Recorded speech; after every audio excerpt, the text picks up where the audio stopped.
Welcome back to my YouTube channel. इस video में हम ये देखेंगे कि total possible number of super key कैसे निकालते हैं अगर एक रिलेशनशिप दी हुई है और एक कैंडिडेट की दी हुई है। अभी तक हम ये देखते आ रहे थे प्रीवियस वीडियोस में कि अगर सिर्फ एक कैंडिडेट की दी हुई है, मगर अगर दो कैंडिडेट की दी हुई हो तो हम कैसे निकालेंगे। तो ये एक इजी क्वेश्चन है, इसको हम इस पार्ट में इस क्वेश्चन को भी हम देख लेते हैं। तो अगर हमें कोई रिलेशन दिया हुआ है, suppose relation R is given और एट्रीब्यूट सेट हैं A1 A2 A3 A4 till AN। मगर कैंडिडेट की इस बार थोड़ी डिफरेंट है।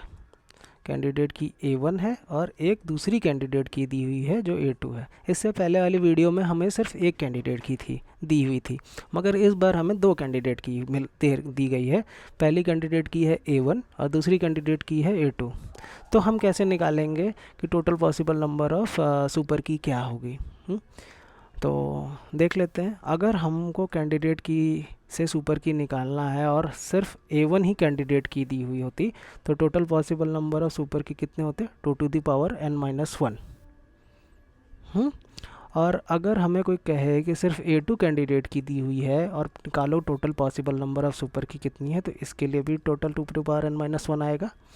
मगर यहाँ पर एक प्रॉब्लम ये है कि सपोज़ ये एक सेट है सुपर कीज़ का, सुपर कीज़ का सेट है जहाँ A1 एज अ कैंडिडेट की है, और एक सेट और है ये A2 का है जहाँ पर कैंडिडेट की A2 है और सुपर की पॉसिबल नंबर ऑफ सुपर की when A2 is a candidate की। ये एक सेट है। यहाँ पे दो सेट पॉसिबल है। एक 2n-1 सुपर की पॉसिबल है जब हम A1 को कैंडिडेट की लेते हैं, और 2n-1 सुपर की पॉसिबल है जब हम A2 को कैंडिडेट की लेते हैं। तो हमारे पास दो सेट पॉसिबल है, मगर यहाँ पर कई सुपर की को दो बार काउंट किया गया है। दो बार काउंट इन द सेंस इस वाले पार्ट में दो बार काउंट हो गए हैं। कैसे? जहाँ पर हम A1 A2 दोनों को एज अ कैंडिडेट की मेंशन करते हैं और उसको दो बार काउंट कर लेते हैं, क्योंकि वो इस वाले पार्ट में भी काउंटेड है और इस वाले पार्ट में भी काउंटेड है। तो इस वाले पार्ट को हमको एक बार माइनस करना पड़ेगा। बेसिक सेट थ्योरी है A union B, A1 union A2 का सेट थ्योरी है। अगर इस वाले से रिलेटेड कुछ पार्ट को हम काउंट करते हैं, फिर इस वाले पार्ट से रिलेटेड कुछ पार्ट को काउंट करते हैं, तो वहाँ पर एक कॉमन पार्ट आता है जिसको हमने दो बार काउंट कर लिया है, तो उस पार्ट को एक बार माइनस करना पड़ता है। तो ये वाला पार्ट कौन सा है? ये वाला पार्ट है A1 A2, जहाँ पर हमने कैंडिडेट सुपर की निकाली है, मगर A1 और A2 दोनों को एक साथ एज अ कैंडिडेट की ले लिया है। ओके, तो ये वाला पार्ट हमने दो बार काउंट किया है, इसको एक बार माइनस करना पड़ेगा।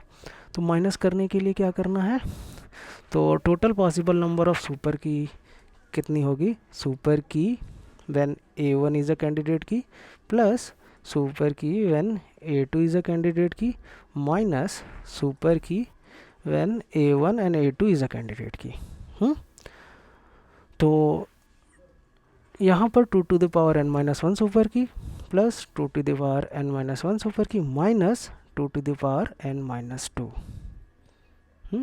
तो यहाँ पर हमने इस वाले पार्ट को दो बार काउंट किया है, यहाँ पर इस वाले हिस्से में तो दो बार काउंट किया, तो इस वजह इसको एक बार माइनस करना पड़ेगा। बेसिक A यूनियन B का ही फार्मूला लगाया है हमने। ओके, तो अगर इस केस में जहाँ पर A1 A2 अलग अलग कैंडिडेट की दी हुए हैं, तो हमें कैसे निकालना है total possible number of super की। तो total possible number of super की ये है, ये करेक्ट आंसर है। ओके, तो इस वीडियो में इतना ही। आगे इससे रिलेटेड कुछ क्वेश्चन और हम देखेंगे, तब तक के लिए बने रहिए। हम इस पार्ट में पूरा नॉर्मलाइजेशन का पार्ट ख़त्म करेंगे, फिर उसके बाद डेटाबेस के रिलेटेड और भी कई टॉपिक को कवर करेंगे। Okay, thank you.